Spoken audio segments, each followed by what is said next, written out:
Bonjour, c'est Ursule encore. On est le 27 juillet 2023. Alors, je viens sur la trompette aujourd'hui encore et je viens proclamer le retour de notre Seigneur Jésus-Christ. Amen, alléluia. Soyons tous bénis, soyons remplis de sa joie. Amen. Alors, le revers de la situation. Amen. Le revers de la situation. Alors, j'ai reçu cette parole ce matin autour de 9 h et je viens rapidement mettre le message en ligne. Alors, Romains 11, le verset 1 nous dit: je dis donc, Dieu a-t-il rejeté son peuple? Loin de là, car moi aussi je suis israélite, de la postérité d'Abraham, de la tribu de Benjamin. Dieu n'a point rejeté son peuple, qu'il a connu d'avance. Ne savez-vous pas que ce que l'Écriture rapporte d'Élie, comment il a adressé à Dieu cette plainte contre Israël? Seigneur, ils ont tué tes prophètes, ils ont renversé tes autels, je suis resté moi seul. Ils cherchent à m'ôter la vie. Mais quelle réponse Dieu lui fait-il? Je me suis réservé 7000 hommes qui n'ont point fléchi les genoux devant Baal. De même aussi, dans le temps présent, il y a un reste, selon l'élection de la grâce. Amen. Il y a un reste selon l'élection de la grâce. Et je répète une troisième fois, il y a un reste selon l'élection de la grâce. Or, si c'est par grâce, ce n'est plus par les œuvres, autrement, la grâce n'est plus une grâce. Et si c'est par les œuvres, ce n'est plus une grâce, autrement, l'œuvre n'est plus une œuvre. Quoi donc? Ce qu'Israël cherche, il ne l'a pas obtenu, mais l'élection l'a obtenu, tandis que les autres ont été endurcis. Selon qu'il est écrit, Dieu leur a donné un esprit d'assoupissement, des yeux pour ne point voir et des oreilles pour ne point entendre, jusqu'à ce jour. Et David dit que leur table soit pour eux un piège, un filet, une occasion de chute et une rétribution, que leurs yeux soient obscurcis pour ne point voir, et tiens leur dos continuellement courbé. Amen. Que leurs yeux soient obscurcis pour ne point voir, et tiens leur dos continuellement courbé. C'est le jugement de Dieu ce matin. Amen. Alors, ça c'est le passage de Paul où il nous explique comment Israël a été déconnecté et comment ceux-là qui n'étaient pas d'Abraham ont été connectés à l'olivier d'origine, parce que Dieu avait un plan de sauver toute l'humanité. Alors Israël a endurci son cœur contre, loin de Dieu, contre la personne que Dieu avait choisie. Ils l'ont rejeté, le Sauveur. Celui-là que Dieu a pourvu. L'agneau sans tache que Dieu a pourvu pour toute l'humanité. Israël l'a rejeté. Pour X raisons, jalousie et tout, ils l'ont cloué. Et après, quand il est ressuscité, ils ont donné de l'argent aux soldats. Ils ont dit, dites que ses disciples ont volé le corps. Israël n'a rien voulu savoir. Et Paul, dans sa démonstration, il dit, c'est arrivé pour que les païens, ceux-là qui n'avaient pas Dieu à l'origine, puissent écouter le message de la croix et aussi se convertir. Et Paul de dire, au verset 7, il dit, ce qu'Israël cherche, il ne l'a point obtenu, mais l'élection l'a obtenu, tandis que les autres ont été endurcis. Mais c'est qui est l'élection qu'il a obtenue? Ça fait le 15, le 89 dans la concordance grecque. L'élu, c'est celui-là qui travaille pour être élu. Rappelons-nous, la Bible dit, il y a beaucoup d'appelés, mais il y a peu d'élus. Et l'élu ce n'est pas une personne que Dieu dit, ok, à celui-là j'accorde ma grâce et puis l'autre pas. Mais l'élu, c'est celui-là qui regarde les champs ont blanchi. Et il dit, je vais aller dans la récolte. Je vais me mettre à récolter pour mon Père, puisque je suis appelé. Dès que tu es enfant de Dieu, tu fais partie des appelés. Maintenant, comment te comportes-tu pour être élu? C'est toi qui décides. Alors, il y en a qui restent des appelés toute leur vie. Ils sont les enfants de Dieu, ils sont les appelés, et ils font rien, ils tournent sur eux-mêmes, ils sont les appelés, ils passent toute leur vie à faire les mêmes choses, ils ne changent pas, ils sont les appelés. Ils aiment cette position et ils aiment tourner dans le leur. L'illusion d'être de la famille de Dieu, ils aiment être dedans. Jusqu'à ce que le jour vienne où ils ferment les yeux à ce monde pour se réveiller, pour se rendre compte que, oh, on est de l'autre côté. Amen. Le côté où je dis que quand on traverse ce monde, tout le monde a la foi. Il n'y a personne qui n'a pas la foi. Quand tu passes de l'autre côté, quand tu traverses ce mur qui nous sépare de ceux qui sont partis, tout le monde a la foi. C'est seulement qu'il y a un groupe qui arrive là-bas qui dit, oups, si je savais, trop tard, ils ne peuvent plus revenir. Il y a un autre groupe qui est là-bas qui dit, oh Seigneur, nous te louons, nous te bénissons, alléluia, oh Jésus, je ne savais pas que j'allais pouvoir réussir à le faire, mais merci, merci parce que je suis dans ta présence. Ceux qui ont réussi à traverser et qui sont dans la gloire de Dieu. Alors, ça se décide ici sur la terre. Ta foi, c'est ici qu'on l'exerce, la foi. De l'autre côté, on le constate. On constate ceux qui ont marché par la foi et ceux qui n'ont pas marché par la foi. Et si tu as la foi, en Jésus-Christ, la Bible dit, tu dois avoir renoncé à toi, tu dois avoir porté ta croix et tu dois être en train de le suivre, te dépouillant des œuvres de ce monde. Si tu dis que tu as la foi, c'est ça que tu es en train de faire. Tu n'es pas en train de marcher sur le monde, mais tu es en train de te dépouiller, tu es en train de porter ta croix, et puis tu es en train de renoncer à chaque parcelle de toi-même, chaque bout de toi-même, chaque endroit de toi où tu es en train d'exercer ta volonté, tu es en train de renoncer à cela, pour que seul Christ règne en toi. Alors, l'élu, c'est celui qui décide d'être élu. Il décide qu'il sera élu. Il se comporte pour être élu. Il se sépare du monde. Amen. Il se met à part pour son Dieu. C'est cela, la sanctification. Mis à part. Il est un élu. Et Paul dit au verset 7, il dit, ce qu'Israël cherche, il ne l'a pas obtenu, mais l'élection l'a obtenu. Alors nous savons tous le langage de Jésus-Christ avec les Samaritains, avec les pharisiens, qui ont passé leur temps à dire à Jésus, nous sommes d'Abraham, nous sommes fils d'Abraham, et puis ben voilà, et puis toi tu n'es pas de Dieu, et puis il parlait à Jésus. Jésus-Christ leur a dit, de ces pierres, Dieu peut faire susciter des fils à Abraham. Mais vous vous comportez différemment de ce qu'Abraham était et vous serez exclus de la présence de Dieu. Jésus-Christ leur a dit ça. Donc, eux, ils cherchaient la présence de Dieu. Et ils le cherchaient dans les coutumes des hommes, dans les pratiques pour lesquelles Abraham a renoncé et Dieu lui a dit de quitter sa famille et d'aller loin. Eux, ils étaient tous dans ces pratiques-là. Et Dieu leur a dit, l'élection l'a obtenue. Parce que les élus, ce sont les gens qui étaient à l'extérieur de la maison d'Abraham. Amen. Quand ils entendaient le message de la croix, ils croyaient, ils étaient aussi sauvés.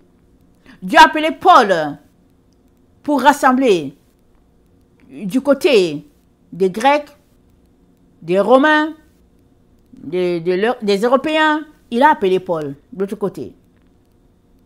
Alors que Jacques, Pierre, Jean, les Philippe, ils étaient concentrés à assembler les fils d'origine en Israël. Paul était dans les territoires de la Macédoine, Éphèse, et puis dans les alentours, en train d'assembler ceux-là à l'origine qui n'avaient pas Dieu. Et quand il a rencontré les apôtres d'origine, 3 ans après sa conversion, ils lui ont tendu la main, ils ont dit, Dieu a donc aussi appelé les païens comme nous aussi.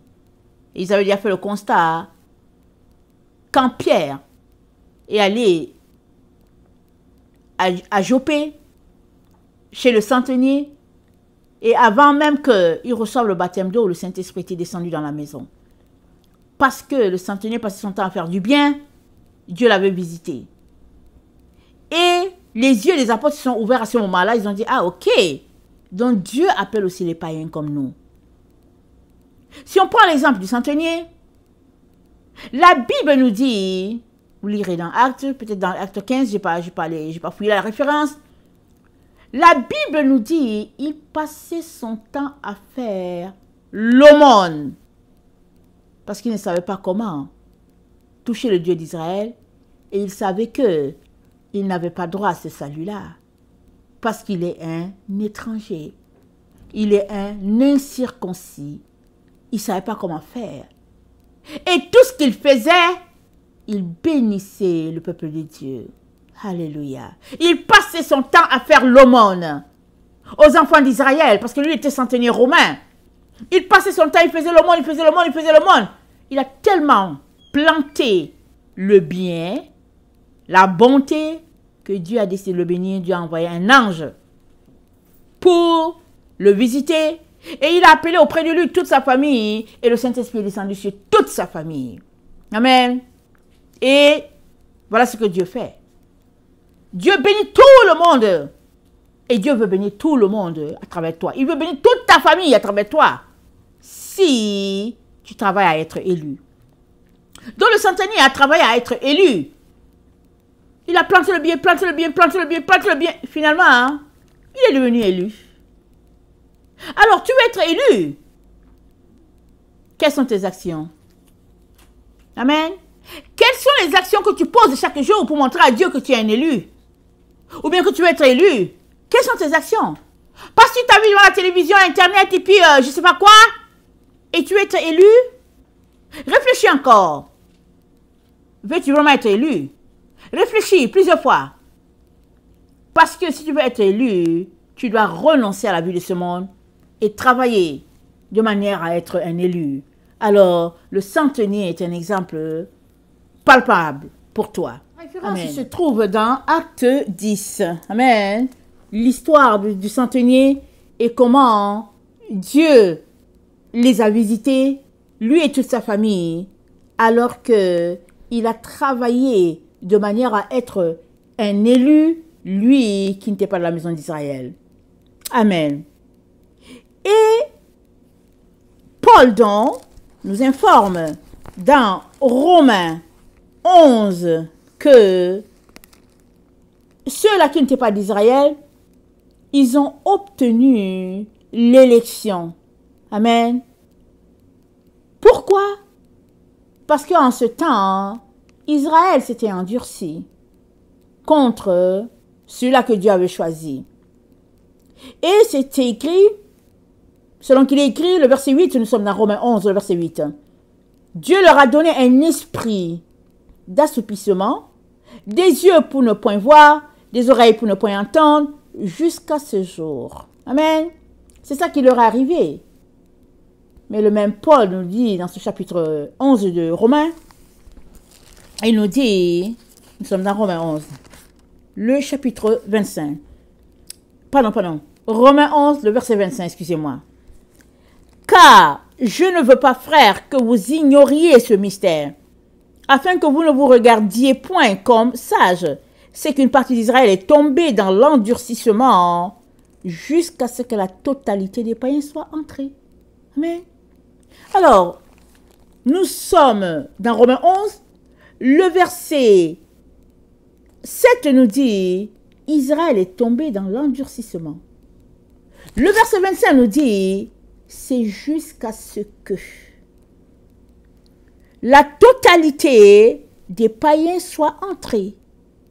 Et ainsi, tout Israël sera sauvé selon qu'il est écrit. Le libérateur viendra de Sion et il détourna de Jacob les impiétés. Et le Seigneur te dit, aujourd'hui, en ce jour, 27 juillet 2023, le Seigneur te dit, ce jour est accompli. Amen. Ce jour est accompli. Parce que maintenant, Dieu se tourne vers Israël. Ou bien Dieu s'est tourné vers Israël afin que tout le monde soit sauvé. C'est ça qui est là. C'est le temps dans lequel nous sommes. Verset 26. Ainsi, tout Israël sera sauvé selon qu'il est écrit. Le libérateur viendra de Sion et il détournera de Jacob les impiétés. Le Seigneur dit, tout Israël sera sauvé. Mais qui est Israël? Israël, c'est tous ceux-là qui ont accepté de retourner à l'adoration d'origine. C'est tous ceux-là qui ont accepté que leur nom soit écrit dans le livre de vie de l'agneau. C'est-à-dire quoi? C'est tous ceux-là qui ont accepté de pratiquer ce qui est dit dans Deutéronome 6. Le verset 6 aussi, c'est dit, et ces commandements que je te donne aujourd'hui seront dans ton cœur. Tu les inculqueras à tes enfants et tu en parleras quand tu seras dans ta maison, quand tu iras en voyage, quand tu te coucheras, quand tu te lèveras. Tu les liras comme un signe sur tes mains. Ils seront comme des frontaux entre tes yeux. Tu les écriras sur les poteaux de ta maison et sur les portes de ton cœur. Donc tous ceux-là qui ont décidé de marcher comme Dieu l'a établi, leur nom sera écrit dans le livre de vie de l'agneau. Amen. Pas ceux qui disent qu'ils sont enfants de Dieu, ils sont chrétiens et ils font rien. Non. Ceux qui pratiquent les commandements de Dieu. Ceux qui sont retournés à l'origine. Ceux qui pratiquent la doctrine de Christ. Ceux qui ont décidé de bâtir sur le roc, sur la sagesse divine telle que établie par notre Dieu. Dieu dit, leur nom sera écrit dans le livre de vie de l'agneau. Mais ceux qui refusent, c'est dit dans Apocalypse 13, le verset 16, c'est dit, attends, Apocalypse 13, le verset, excusez-moi, je me trompe, Apocalypse 13, le verset 8, c'est dit, et tous les habitants de la terre l'adoreront, ceux dont le nom n'a pas été écrit dès la fondation du monde dans le livre de vie de l'agneau. Leur nom n'a pas été écrit, pourquoi? Parce qu'ils ont refusé de retourner à la pratique d'origine. Ils ont décidé de faire comme ils font dans les églises. Ils ont refusé de changer. Ils ont tout simplement choisi de faire comme ils font et c'est dit qu'ils vont adorer la bête. Parce que c'est la bête qui a mis en place cette chrétienté dans laquelle nous avons grandi. Une chrétienté faite de méli-mélo où les païens, c'est-à-dire ceux qui n'ont pas Dieu sont avec ceux qui ont Dieu. Et puis, ceux que Dieu appelle, ils sont assis sur les bancs. Et ceux que Dieu n'appelle pas, ceux qui enseignent. Et qu'est-ce qu'ils enseignent? Ils enseignent abomination, mensonge. Pourquoi? Pour convertir le peuple à leur vie lascive. leur vie loin de Dieu.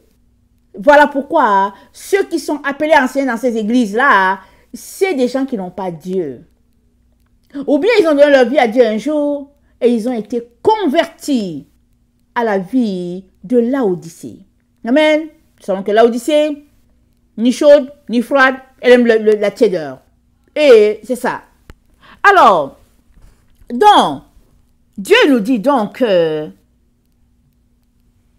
c'est le revers de la situation. Il fut un temps où Dieu s'est détourné d'Israël pour que les personnes non israélites puissent entrer dans l'alliance. Amen. Et maintenant, Dieu dit, c'est fermé. Amen. C'est fermé. Et tout Israël sera sauvé.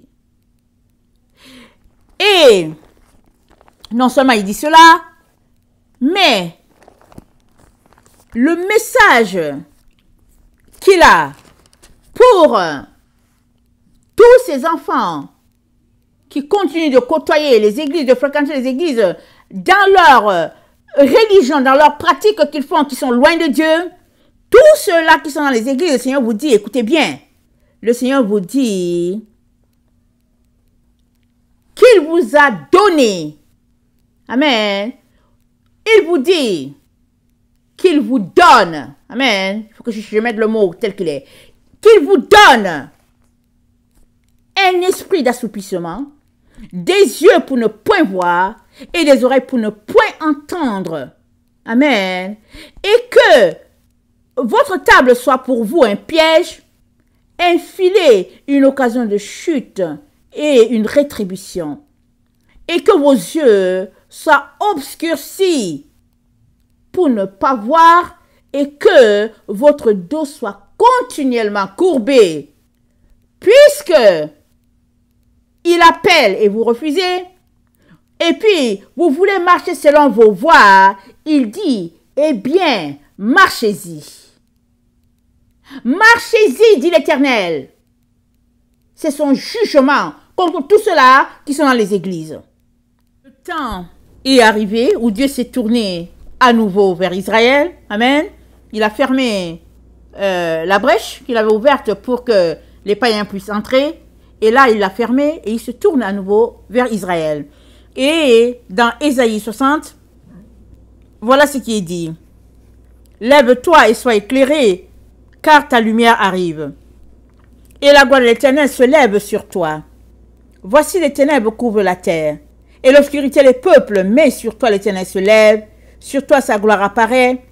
Des nations marchent à ta lumière, et des rois à la clarté de tes rayons. Porte tes regards alentour et regarde, tous ils s'assemblent, ils viennent vers toi. Amen. Et si vous m'écoutez souvent, ces derniers temps, vous savez que je vous parle souvent des séphirots, de l'alphabet hébraïque, de la lumière, amen, qui vient de l'Est, parce que c'est là que Dieu a placé la roche, amen, la sagesse, c'est là qu'il l'a placée. Et il dit dans Matthieu 24, il dit, comme l'éclair part de l'Orient et finit en Occident. Nous savons que l'Orient, c'est le lever, et l'Occident, c'est le coucher. Il dit, ainsi sera l'avènement du Fils de l'homme. Ça dit, les choses vont partir, ça va finir en Occident. Mais ça veut dire quoi? Ça veut dire, en Occident, il en sera comme en Orient. Il en sera comme à la porte de l'Orient. Je vous renvoie, à Ézéchiel 43. On est en plein dans ce temps-là. Tout Israël sera sauvé. Et Dieu pose maintenant son jugement contre tous ceux-là qui se sont opposés à lui, alors que il ne fait que appeler et appeler et appeler. Amen. Paul de dire dans Romains 11, le verset 25, « Car je ne veux pas, frère, que vous ignoriez ce mystère afin que vous ne vous regardiez point comme sages. C'est qu'une partie d'Israël est tombée dans l'endurcissement jusqu'à ce que la totalité des païens soit entrée. Et ainsi tout Israël sera sauvé, selon qu'il est écrit, le libérateur viendra de Sion et il détournera de Jacob les impiétés. » Amen. Donc, cet intervalle-là, amen, de temps est fermé. Le Seigneur veut t'informer de cela, qu'il faudrait que tu le saches. Et voici ce qu'il dit. Ésaïe 66, le verset 4. Ésaïe 66, le verset 4. Tous ceux-là qui se complaisent dans leur voix et leur âme trouve un plaisir, et leur âme trouve du plaisir dans leurs abominations, moi aussi je me complairai dans leur infortune. Je ferai venir sur eux ce qui cause leur effroi, parce que j'ai appelé et ils n'ont point répondu, parce que j'ai parlé et ils n'ont point écouté. Mais ils ont fait ce qui est mal à mes yeux. Ils ont choisi ce qui me déplaît. Amen. Ils ont choisi ce qui me déplaît dans les églises. J'ai appelé, j'ai parlé, j'ai appelé, j'ai attendu, mais ils ont refusé de retourner à la vérité. Ils ont choisi leur voie. Et Dieu de dire à tous ceux-là qui aiment leur voix dans les églises, Dieu de dire, selon qu'il est écrit, Dieu leur a donné un esprit d'assoupissement, des yeux pour ne point voir, des oreilles pour ne point entendre, jusqu'à ce jour. Et David dit, que leur table soit pour eux un piège, un filet, une occasion de chute, une rétribution, que leurs yeux soient obscurcis pour ne point voir, et tiens leur dos continuellement courbé. C'est ça la parole de Dieu pour tous ceux-là qui sont dans les églises et qui ont refusé de changer. Ainsi, le Seigneur dit, c'est le revers. Ce jugement a été pour Israël un temps, et Dieu s'est tourné vers les païens, et tous ceux-là qui ont travaillé de manière à être élus, ont été élus, sont entrés. Amen. Et maintenant, Dieu vous dit, à tous ceux-là qui aimaient votre voix, la voix de Laodicée, Dieu vous dit, assoupissement. Les yeux ne voient point, et puis vous n'entendez point, c'est-à-dire atteint de surdité, et puis il vous dit, les yeux sont obscurcis, et puis votre dos est courbé.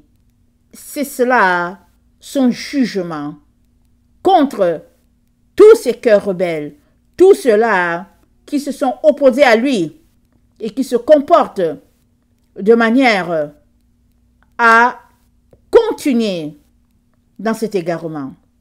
Que le Seigneur bénisse sa parole. Maranatha, Jésus revient. Amen et Amen.